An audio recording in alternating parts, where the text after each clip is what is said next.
Ako hangyo lang to nako nga kung namoy mga daotang tinguha diri sa probinsya sa Sugbo, ayaw mo pag-operate diri kay di na magsilbi nako kayon ana ang inyong gibuhat diri, babuyo ninyo ang mga tao diri, ang drugs inyong iyabo diri sa probinsya sa Sugbo, ang kanang mga drugs nga gikan sa Liti iyabo diri sa probinsya sa Sugbo. You are ruining the lives of the youth. So mauna nga I was really pissed bitaw looking into this ba mga confidential reports ba about sa crime situation diri sa probinsya sa Sugbo ba. Ang kaugmaon nga gusbatan-on ang madaot ani kung magpadayon ning drugs. You know of the rape case in Oslo, 15 years old, the rape of 13 kabuok tao. So batan-on sad. So upat pa nadakpan, di 13 ni sila kabuok.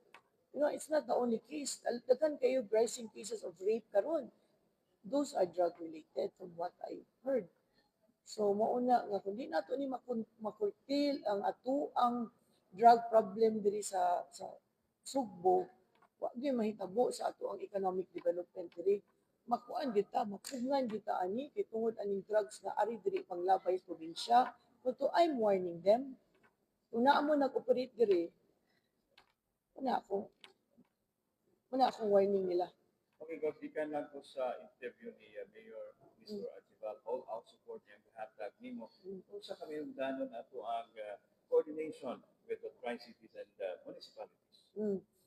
Yeah, it's very vital. We have to have a system of coordination between the cities, no, involved. That's why I would like to propose in the reinstallation of the Mega Cebu.